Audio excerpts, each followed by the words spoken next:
Good afternoon and welcome to Broadcasting Scotland. It's Sunday the 25th of May. My name is Brian Liddy and we're joined today on the programme by Councillor Siobhan Tolland. Good afternoon, Siobhan. Can you hear me okay? Have you muted yourself perhaps, Siobhan? I'll introduce our next guest. Sorry for these technical difficulties. And we're also delighted to welcome Hugh Marshall. Good afternoon, Hugh. Hello, hopefully you can hear me from down in the deepest south of Wales. Yes. Siobhan, do you want to say something just to make sure that we've got your sound before we start the show? No, not yet. So, Siobhan, I'm going to crack on and I'll ask Hugh and we'll get you to join in as soon as you come back. Is that okay? Hopefully see you shortly. Thank you. To start, we're going to begin with the Ukraine update.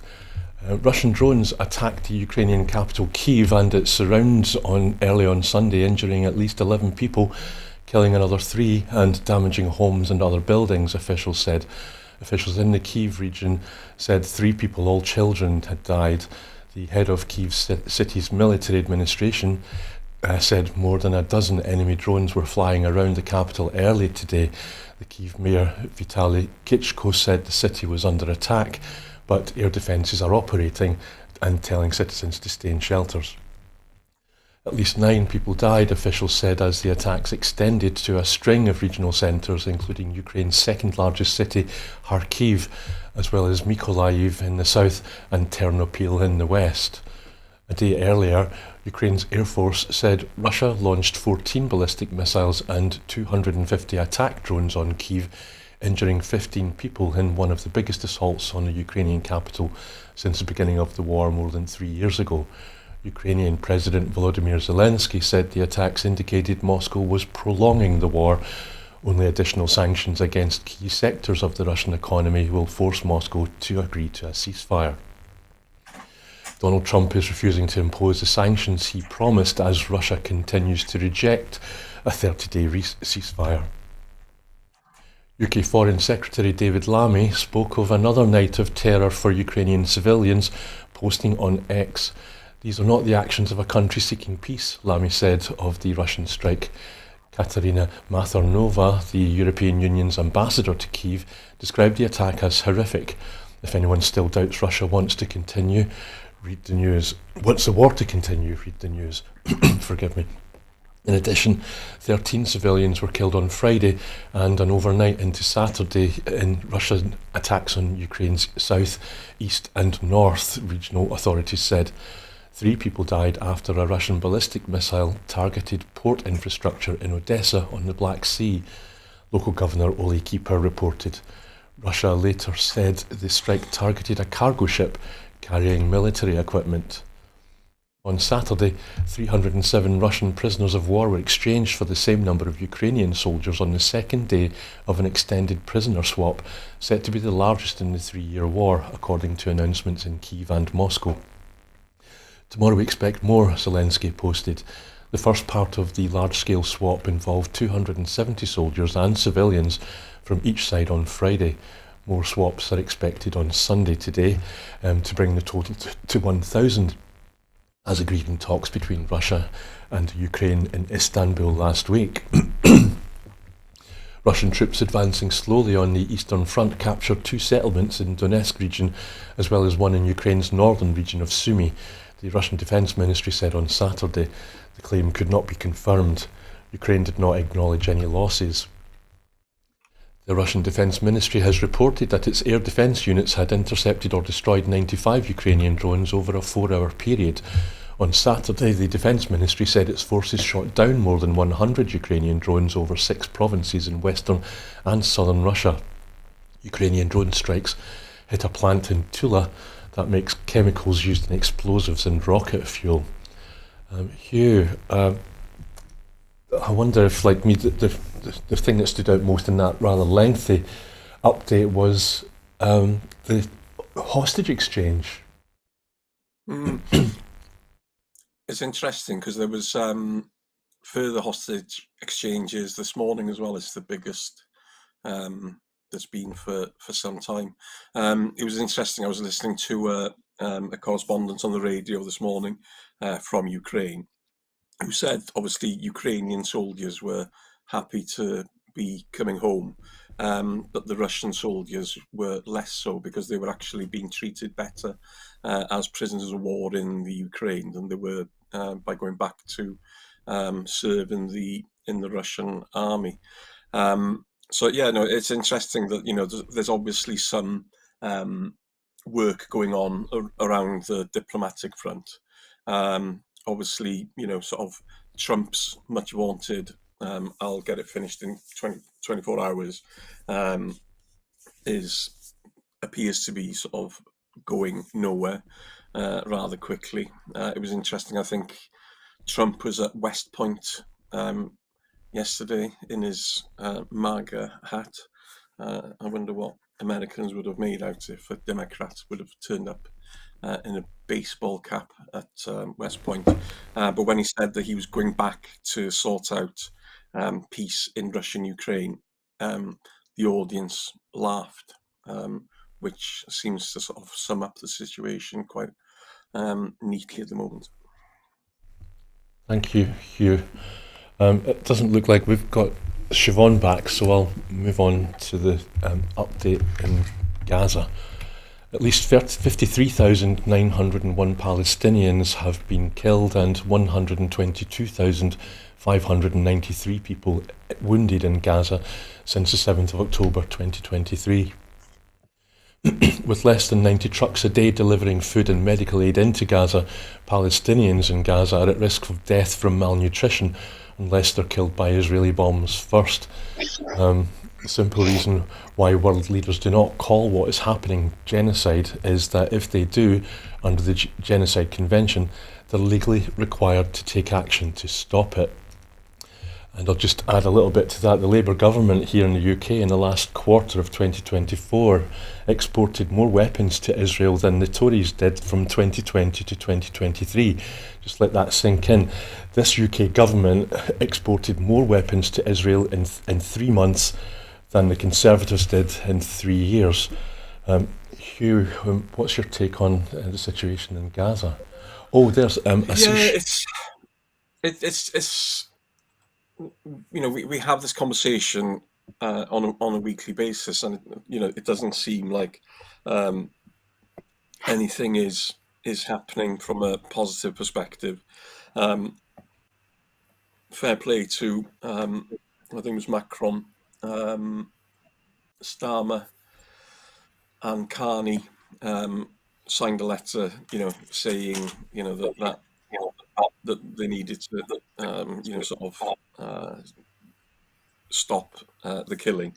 To which Netanyahu then sort of told them, sort of made out that they were pro-Hamas, which obviously isn't the case. But it does seem to be that the West is sort of starting to ramp up on Netanyahu, because obviously the fact that the aid had been stopped, and sort of the UN was saying basically it was sort of trying to starve the population into submission. But it's difficult until people stop selling arms to Israel and put even more pressure on them. It doesn't seem to be that way. And I saw this morning there was a poll out which was rather disturbing that showed over half of Israelis supported basically the genocide of Palestinians, which is quite alarming. You've got over half the population who are of that opinion. Thank you, Hugh. Siobhan, I just noticed you too late there. I don't know if you managed to catch the Gaza update, and if you'd want to maybe... Could you hear me okay? Yes, it's good. Yeah. Yeah, no, I caught a little bit of it. Yes, thank you. Is there anything that you want to highlight from it? I mean, I noticed that Angela Rayner this morning on Laura Kuenssberg's show still refused when asked to call it a genocide. So it's not quite a ramping up. It's very tentative steps forward. Amnesty International are very clear, that genocide is a matter of fact and evidence rather than opinion. Angela Rayner's specific, response was, "Oh, it's not for my place to say." Well, in actual fact, it is exactly for the UK government's place to say. And if they don't, who else will? So there is an element here of language, but this is vitally important. We've been talking about this, as Hugh says, endlessly, on and on and on. We knew this was a genocide a year ago, and yet we're still trying to find the way to explain what is happening, from a UK government perspective anyway. It's not that they haven't done anything. They are shifting, as Hugh suggested. I wouldn't necessarily say ramped, but they've shifted. But how could you not? How could you not shift? It's such a humanitarian attack and such genocidal intentions by an extreme right wing government. It seems the only sadness here is that they hadn't shifted even a tiny bit up until now. And if they keep shifting only tiny little bits, then Gaza will be gone by the time there will be meaningful input and meaningful opposition to Israel. Yeah, thank you, Siobhan. Your sigh at the end there spoke volumes. So on to Donald Trump's been busy this week. He slapped 50% tariffs on the EU. He told the Prime Minister Keir Starmer that there's about 100 years worth of oil still left in the North Sea, and we should probably pump all of it out right now. He's said he's going to expel hundreds of British students from Harvard, a move that's been described as appalling and vindictive. And then he had that extraordinary meeting with the South African president, Cyril Ramaphosa, in the White House, where he started to share fake news. But we're also told that he doesn't want US soldiers to fight. He wants US soldiers to concentrate on fighting wars and not get involved in peacekeeping. So, Siobhan, I'm wondering, does that have an implication for NATO peacekeeping forces?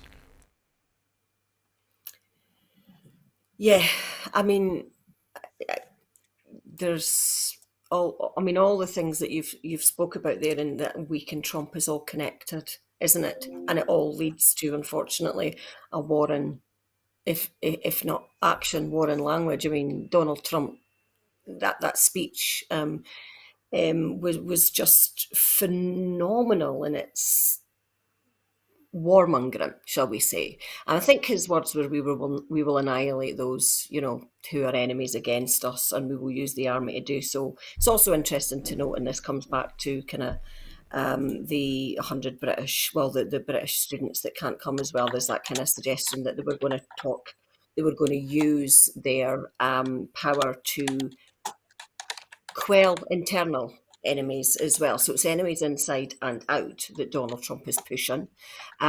He's always had war in language. I was having a chat with my friend yesterday, though, that who'd have thought Harvard might be one of the stages of resistance here. You find strange allies sometimes in these times, and Harvard seems to be one of those institutions that seems to be holding the line in terms of the fight against Donald Trump and the ever-increasing fascistic and totalitarian tendencies that he's becoming. I think it leaves us much less safe than it did a couple of days ago, to be honest. But that speech wasn't surprising. It's only really consolidated what we feared. Thank you, Siobhan. Hugh, do you think Trump's taking Putin and Netanyahu as his inspiration when he gave this speech?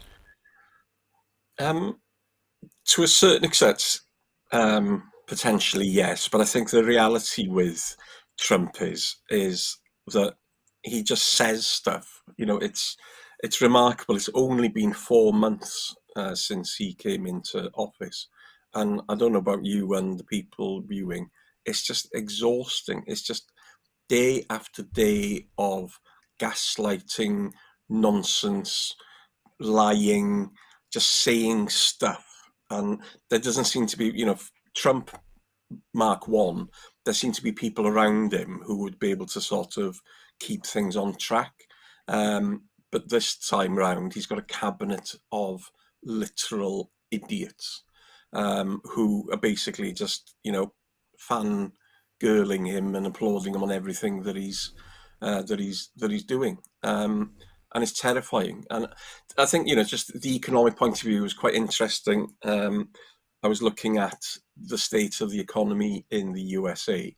And obviously, one of the big reason he got elected was, on the economy, because, inflation has gone up under Biden, again, as it has done, globally, due to factors like the pandemic and then the war in Russia and Ukraine. But it appears that, prices aren't coming down in the States. Food costs are increasing. Eggs are as expensive as they ever were. So even though, Trump will come out and say, we've never seen such brilliant, sort of figures and everything, the facts don't back up what he's saying. And I think this idea that you think that you can return, industry to the United States, it's simplistic. And unfortunately it is, it's that until we get to a point where people actually realize that what he's saying is nonsense and it is actually affecting them in the pockets, is already impacting farmers, for example, in the red states, where he had a lot of support. So I don't know.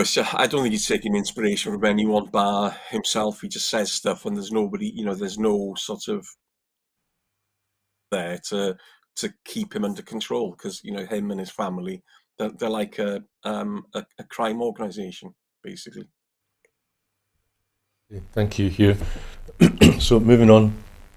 So Keir Starmer took Ursula von der Leyen out to lunch last week on a warship, who said romance was dead.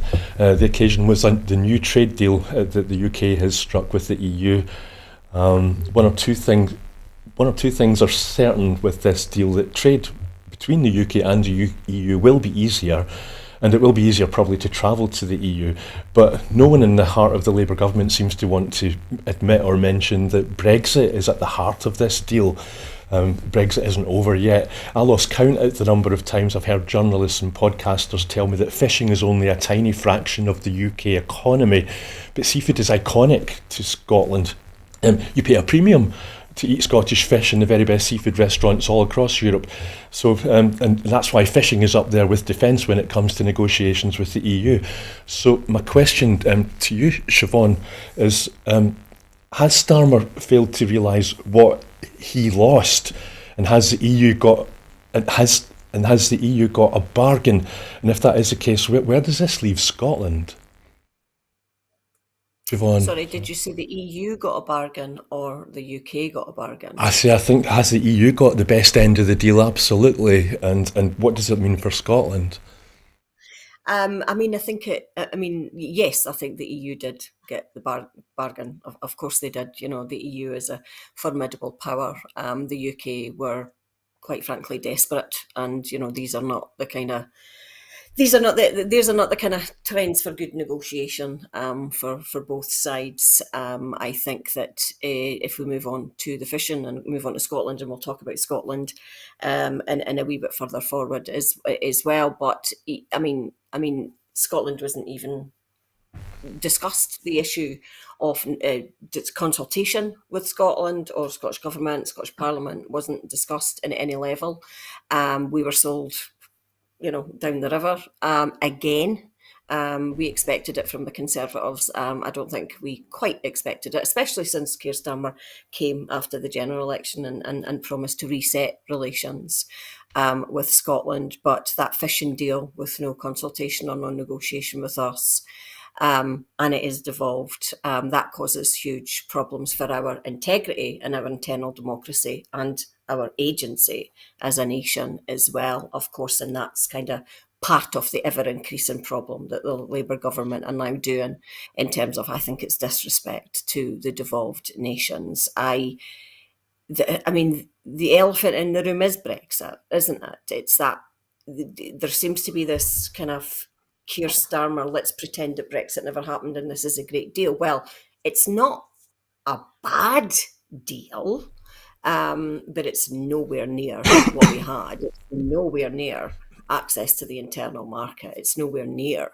being part of the European Union. We are still nowhere near recouping that financial loss that we have through Brexit. We recuperate a tiny, tiny fraction. I think a Associate for Centre of European Reform said that, you know, it'll restore our GDP between 0.3 and 0.7, but that's much, much less than the 4% reduction that we've had through the loss of Brexit. So it recuperates a tiny, tiny little element of what we've lost through Brexit. Is this maybe a step towards some further relations? Maybe, but we don't know, and we're still trying to kind of work out that detail. I think the relationship with defence is maybe a good thing. I think that's certainly something that we need to start discussing and start thinking about integrating our kind of defence a bit more, especially in light, as you say, Donald Trump and what he's just said in terms of enemies. And enemies seem to be those that don't agree with his trade deals as well. So there's issues there as well. So that's maybe one of the positives from that. But in terms of Scotland's integrity as a nation, it's certainly undermined us at the expense of a very tiny deal for the UK with Europe.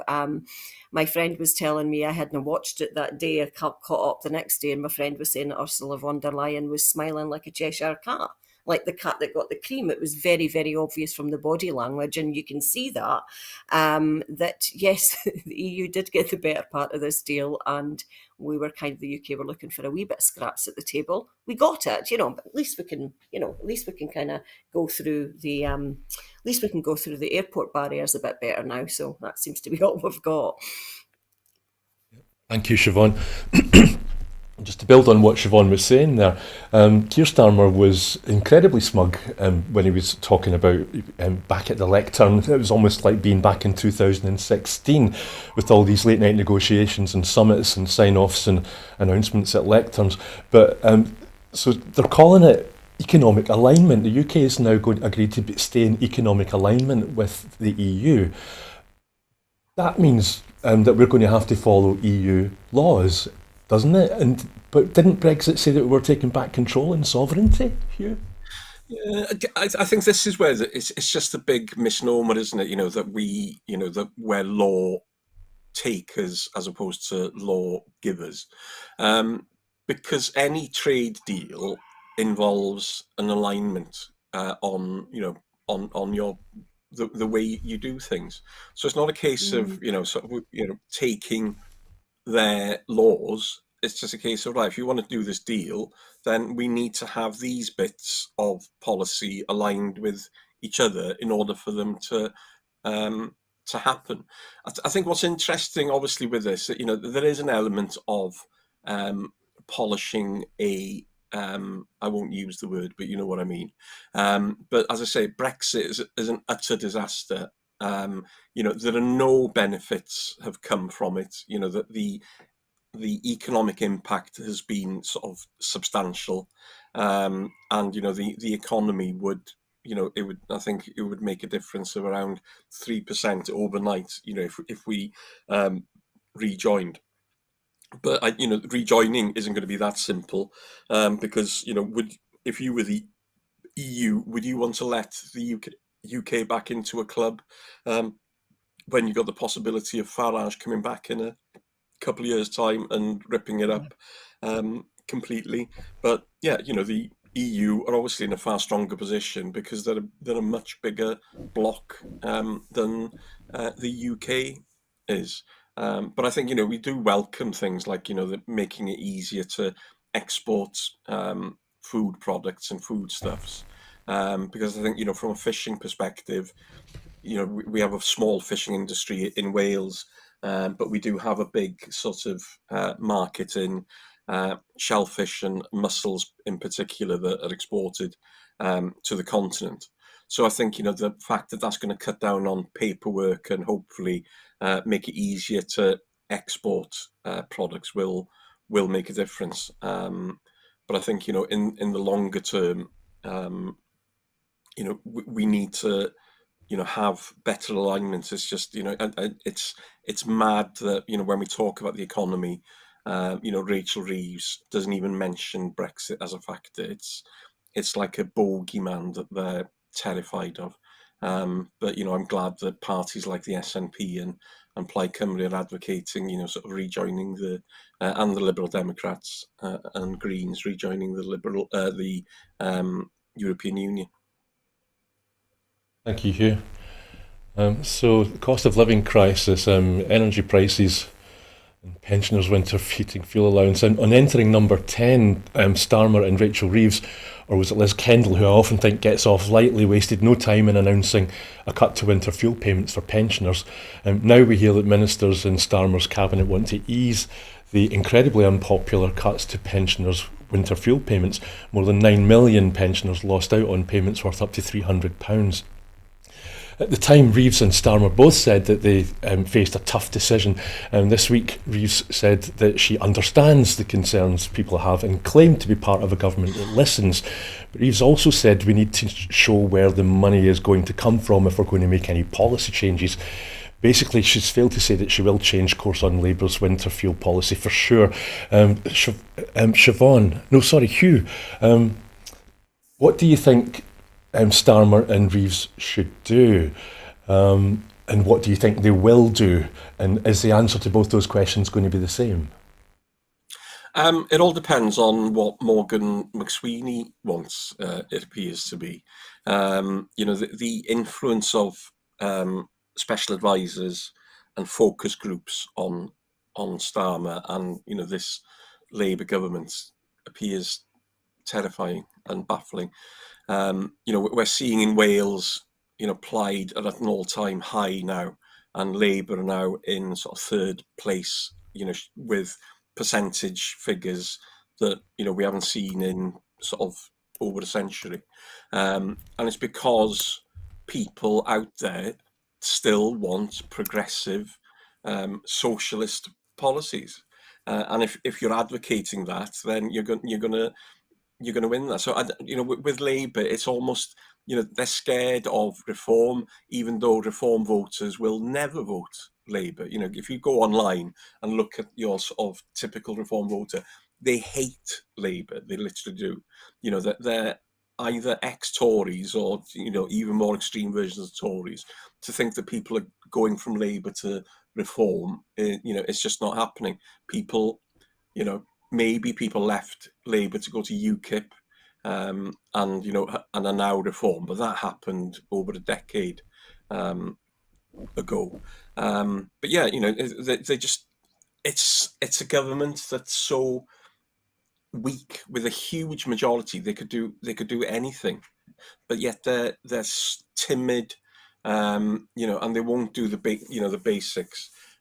We've seen this week, with the reports of the impact that the child payments in Scotland have had on children living in poverty and bringing those numbers down. In the rest of the UK, in Wales and England, it's going up. And in Wales, we've got 1 in 3 kids living in poverty at the moment, and that's that's going to go up another few percentage points. So there'll be 4 in 10 will be living in poverty in a few years' time. And so I'm glad that Plaid have put forward the Cllr payments, which is similar to what the SNP government are doing. But what's remarkable is none of this is being reported in the national media. Of the benefits and the impact that the policy is having in Scotland and the difference it's making. But you wouldn't know that it's actually happening because it's just not discussed. Thank you, Hugh. Just to ask you quickly before I come to you, Siobhan, do you think Anna Sarwar should take a leaf out of Ellen Morgan's book, The First Minister of Wales, and stand up to Keir Starmer? Yeah, it's interesting, isn't it? Because in Scotland, obviously, the SNP is in government, and Labour are there, knocking the party that's in power. Whereas in Wales, we have a Labour government for the last 24 years. And although Eluned Morgan, is this week came out and talking about the Welsh red way. But the fact is, when people look at things, they look at things from a policy perspective, from UK Labour, because they are a UK Labour Party. Don't kid yourselves. There's no such thing as Welsh Labour or Scottish Labour. They're branches of the UK Labour Party. And when you talk about, I heard Eluned Morgan. She was with on Radio 4 this week, talking about how the benefits, and saying that with the coal tips in the South Wales valleys, that the work to get to remedy the situation, because obviously there's still lots of dangerous coal tips. I think the cost of that is almost like £1 billion, and the UK government have offered something like 30 million, which is a drop in the ocean. So even when they say that they're getting that support and that help, they're not doing it. And Welsh Labour Senedd members want more powers for the Senedd, but Labour MPs and the Labour Party in Westminster know better, and say, no, you don't need more powers. You don't need devolving of justice. But it's mad. I was thinking about, and I'm sure we'll go on to discuss it in a bit. But Andy Burnham, as the mayor of Greater Manchester, has got more power over policing in Manchester than the Welsh government has in Wales. It's madness. Thank you, Hugh. Siobhan, the cost of energy is due to fall. Last week, the energy regulator Ofcom announced a 7% reduction in energy price cap for dual fuel households to start from the 1st of July. But the First Minister, John Swinney's response was to accuse Labour of betraying Scottish businesses with their damaging decisions on tax hikes and failed pledges to bring down costs. First Minister said the UK government had broken its promise to bring down energy bills. So you're a councillor. Are you seeing the effect of that? Would you agree with John Swinney? Do you see that at work? Yeah, I mean, food banks are through the roof. We know that. Never been busier. It's a sad sight to see. I do some voluntary work in food banks, and the queues are out the door before it's even open. So there is genuine need. There is huge amount of lack of promises. The issue with the Labour Party, and I think this is what John Swinney was really getting at as well. I mean, the betrayal of smaller businesses is obviously the national insurance hikes, which has caused kind of massive problems as well. For me, it's a regressive taxation on small business. But the issue with Labour is that they cannot divorce themselves from the Conservative fiscal rules that they inherited. They have no imagination or ability or capacity to do it. Hugh mentioned earlier on that they could have done anything. They had one of the biggest majorities we've ever seen. They could have chosen to do anything, and yet what they did is they chose to cut away at benefits. And it's not just the winter fuel payment. The disability cuts are going to be phenomenally horrendous. In Dundee, we have a particularly high percentage of people on universal credit, the disability rate. And so that kind of will massively impact on us as a town, but also massively impact across the UK as well. I don't know I'm going to go on a rant here, but I don't know what Labour are doing. They don't seem to understand basic economics. They don't seem to understand that an austerity agenda does not give you growth. They keep talking about economic growth, and they keep talking about how we can get economic growth through cuts in benefits and cuts in the structure. We need to make tough decisions, but those tough decisions are always impacting the poor. I'm going to give a shout out for a book that was brought out just in December there called Social Murder by two academics at Glasgow University, looking at the relationship between austerity agenda and health. Actually, they looked at the health data, and since 2012, we've seen a decline in our health. We've seen a decline in our healthy life expectancy. We'll not go into that in huge detail, but also more importantly, what they did is they looked at the austerity agenda across Europe and saw the significant combination between the austerity agenda and lower economic production. The austerity agenda does not increase economic activity, it actually reduces it. So from that basic economic perspective, they do not seem to understand basic economics. It's like they're working on the trickle-down theory that was, outdated about 2 decades ago. John Swinney, I think one of the oppositions that the Scottish Government need to do is keep pushing that. Hugh mentioned the Scottish Child Payment. That has been, it hasn't, the phrase game changer is often, it's now overused, but that has had a significant impact on the reduction of child poverty. And it's not just the Scottish Government saying it, that's the kind of child charities and the anti-poverty charities doing that. Now, if the UK were to do a similar policy, it would mean 4.9 million. I think that was the figures that I come up with. 4.9 million of investment against child poverty. What we need is an investment in our youth, an investment in our youngsters, and an investment in our poorest in society. And this is where John Swinney, his opposition, I think, is coming. The Labour Party are absolutely on the wrong track. They are absolutely on the wrong track. And this backtracking of the winter fuel payment, it's not enough to reverse the damage that they've done. It's not enough to reverse the damage. And I'm going to pick up something slightly that Hugh said, though. There are Labour that are moving to reform. There are. And by the figures I've seen, about 20%. So it's mostly Tories, but there are Labour that are moving to reform, because there are those, especially in the last election, that didn't see they had any other choice but to vote Labour, because it was anybody bar the Tories, right? But now you have this situation where people have voted Labour and nothing has happened. Nothing good has really happened. Nothing meaningful in people's lives. People's lives are not better, and if anything, they're going to get worse. If you're disabled and poor, then you are absolutely going to be absolutely lambasted through these cuts.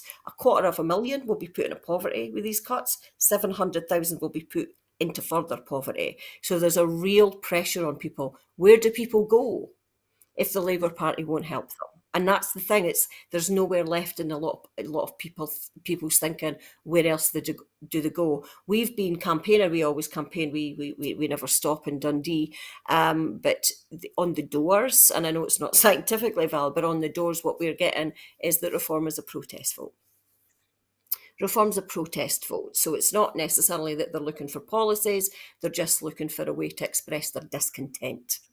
And that's problematic.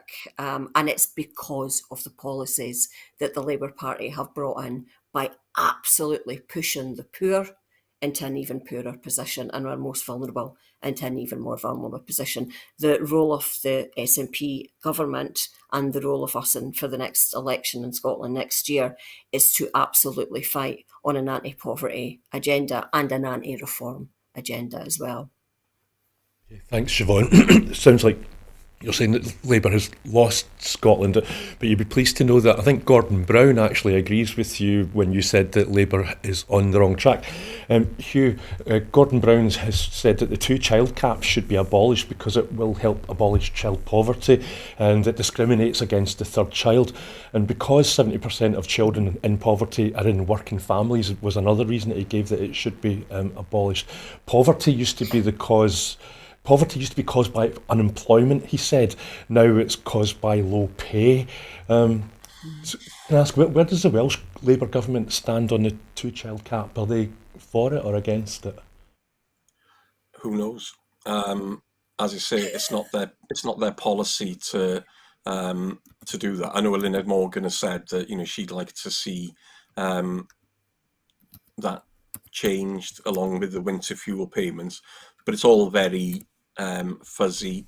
But as I say, the Labour could be doing something similar in Wales, but they're not. So I think that tells you everything you need to know. But I think just going back to the point you were saying just now, I think the situation between Labour in Wales and Labour in Scotland is a bit different, because I think obviously in Scotland, I would imagine there are unionist Labour voters who would, potentially go to Reform, whereas in Wales, I think the sort of the demographic is slightly different. But the research that's being done here is showing that the majority of Labour voters, if they are going anywhere, they seem to be going to Plaid, with a very small minority going to Reform. Thank you, Hugh.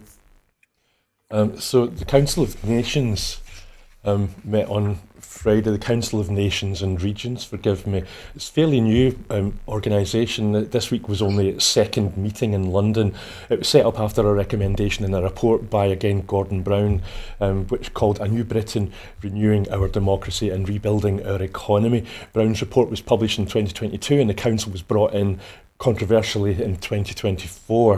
It was controversial because it brings together the UK Prime Minister, the First Ministers of Scotland, Wales and Northern Ireland, the Mayor of London and the combined authority mayors of England, such as Andy Burnham, who was mentioned by Hugh just a wee minute ago.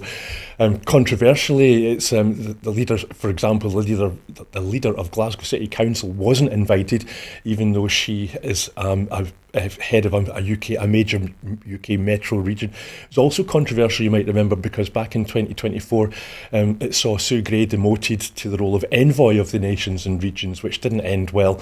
Council first met last year in Edinburgh. I'll try to be quick.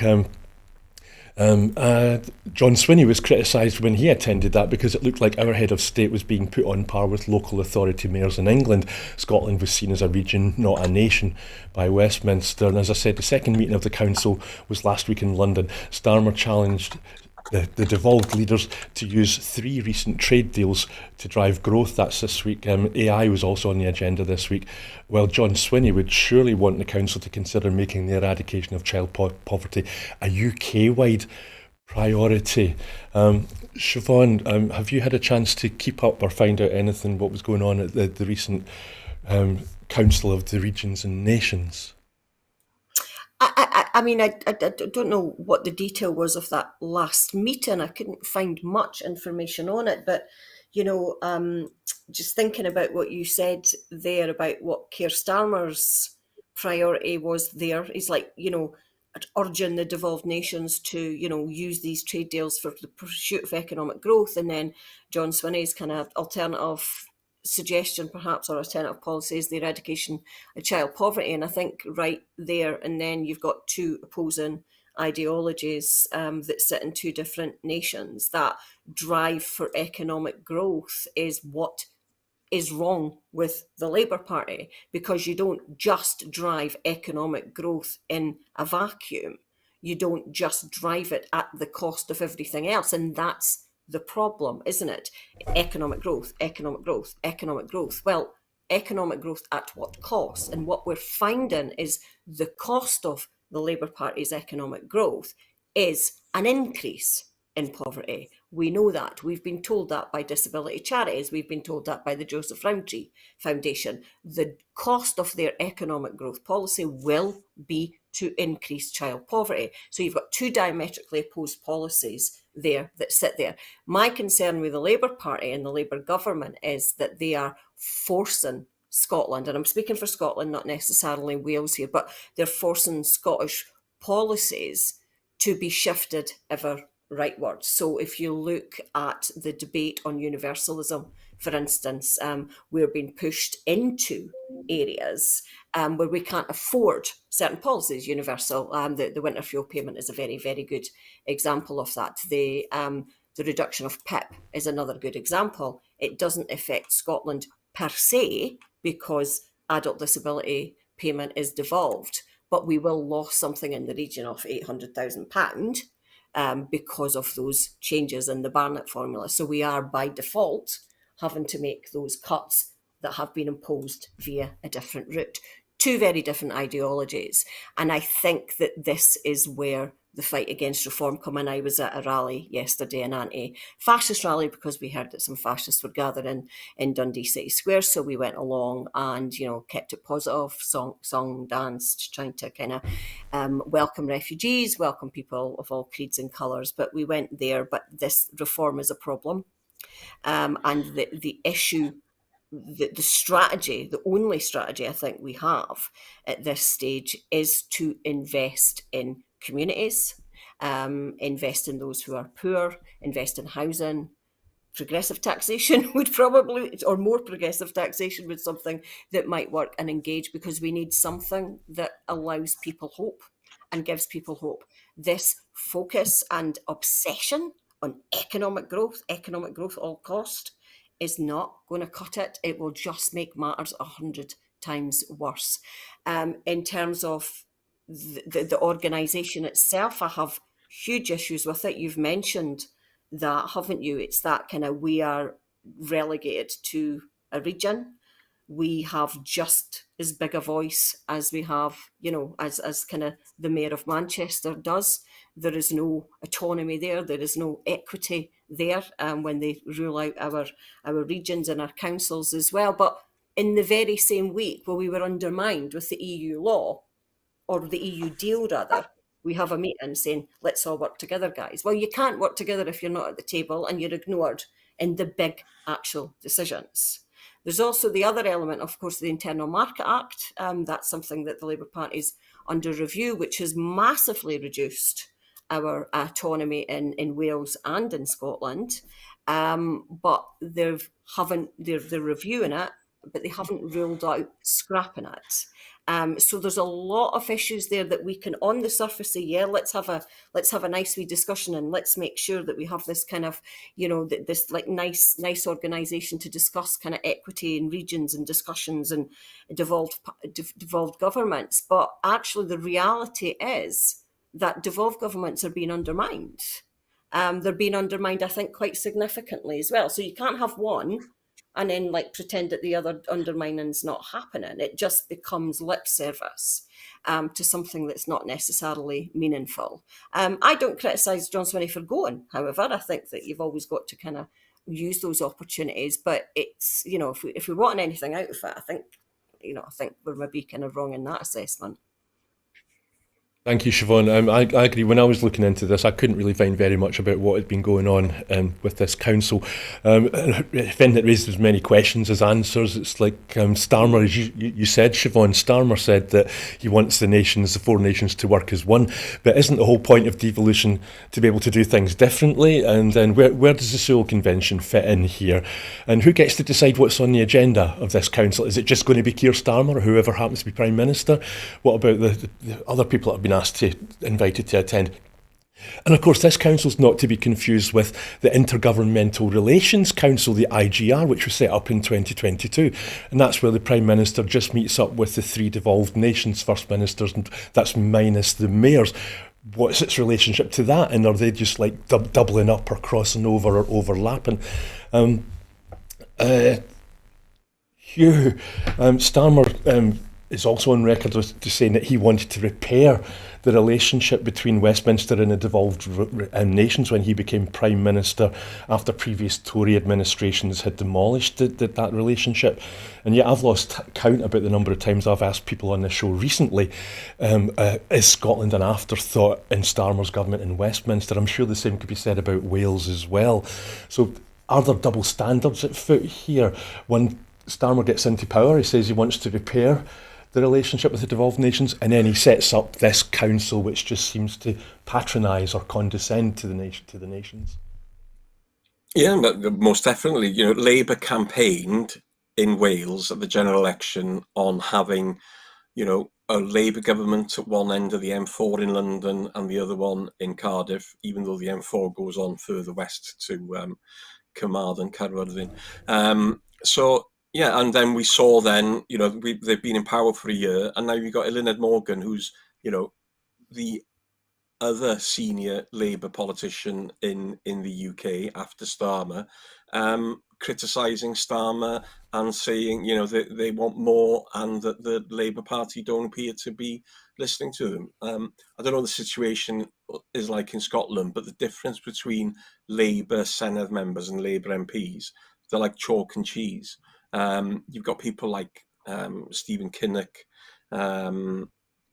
we've got Torsten Bell he was of the Resolution Foundation, was parachuted into a safe seat in Swansea.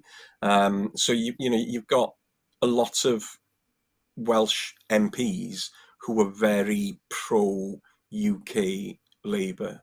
And I think that causes a huge tension within sort of the Labour movement in Wales. But yeah, no, I agree. This it's like a talking shop, and I think he's almost sort of the issue. The big issue now is obviously with Reform winning some of the mayoralties.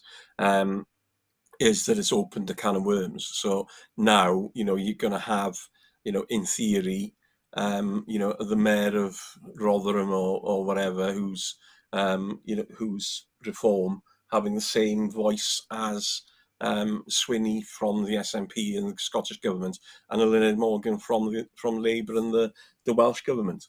But I think what's remarkable, and I touched on it earlier, is some of the mayoralties in England have more powers than the Senate has, which is nuts. You know what I mean? They've got some. I think Burnham, I mentioned sort of policing, but I think also transport. He's got more control over transport than we do in Wales. So I think with anything that Starmer does, it is going to be a talking shop. He says he's going to do one thing, but it appears from what Eluned Morgan has been saying this week that isn't the case. So I think that's quite damaging for Labour in Wales. But I think from a national point of view as well is, if they can't get a Labour government in Wales on side, then what does it say about them as a UK government?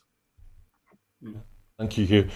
Siobhan, there were bilateral talks while alongside the council meeting. The First Minister John Swinney met with Keir Starmer, and during that meeting the First Minister called for winter fuel payments to be restored for pensioners. He also brought up the Scottish Government's proposal for a Scottish graduate visa. But my question to you is, this bilateral meeting, we've been talking about all the problems and the holes in the council and its set up and how it's organised. But was this bilateral meeting between the Prime Minister and the First Minister just window dressing, or can Starmer be trusted? I mean, I think experience tells us that the Labour Party can't be trusted. I think that, there's not... The only thing that the Labour Party have really stuck to is the Conservative fiscal rules, which they seem to stick to quite rigidly. It's also the only one they probably should backtrack on. But I think it's very difficult. I mean, Hugh mentioned that kind of distrust in terms of the relationship and between Wales and the UK Labour government as well. There is an element of you don't know what they're going to do, what they're going to say. Everybody was shocked by the winter fuel payment cut. Everybody's been specifically shocked by the disability cuts as well. I think, like we had under the Conservative government, every single thing will have to be fought for. I think that nothing will be given in that respect. And we are undergoing a slow undermining of our devolved powers. So I'm not sure where those relationships would work. I can't see Keir Starmer suddenly saying, yeah, let's give more powers to the devolved nation. You might mean maybe the UK Internal Act will give us loads more, or restore, the powers that were taken away under that. But honestly, how can we trust Labour? I think that's the problem. Just going to say, just finally, it's maybe kind of slightly disconnected, but in terms of Labour discontent, we have the local Labour council. I put forward a motion last week on the disability benefits, and it was given support. Unanimous support actually by the Labour group. And when the winter fuel payment cuts happened, they brought forward a proposal against it. So there's tension locally in the Labour Party. There are a lot of good people in the Labour Party, a lot of socialists there, actually, not all, but some. So there is tension locally between the Labour Party and what's happening with Keir Starmer, and quite open tension, actually. Thank you, Siobhan. Hugh, we're almost out of time, but just quickly, did your First Minister, Eleanor Morgan, did she get a bilateral meeting with the Prime Minister? And if she did, what did they talk about? To be honest, I don't know. I would imagine it would have been a frosty meeting if they did meet. But, this is the thing, that we get this thing about Eleanor Morgan, that she can, that she can now sort of speak to the Prime Minister. But we've got a Secretary of State, Joe Stevens, who's an MP, and Nia Griffith, who was in the sort of Wales office. And it does make you wonder whether they're actually listened to more than Eleanor Morgan is. Yeah. But I would imagine, her actions this week to try and protect Labour in Wales, fair enough. But it's not going to make her popular in Westminster. And obviously, Westminster has tried to sort of fiddle around with the leadership in Wales in the past, and it hasn't gone down well. So there's lessons of history there. Is that Eleanor Morgan is there until the election. There's no way they're going to move her, and they haven't got the ability to do that. And I think that probably frustrates Starmer and the control freaks who surround him. Thank you, Hugh. We are almost out of time, but a final small item. On our colleague's flight back from Sarajevo last night, Linda, her plane had to make an emergency landing in Munich to disembark a passenger who'd become unwell. That's it for this week's Full Scottish, but before we go, I just want to remind you. Oh, sorry, I didn't realise that there's... And so that now we have a video of that Munich event.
So that was what happened in Munich last night. It looks like German ambulances are called Maltesers.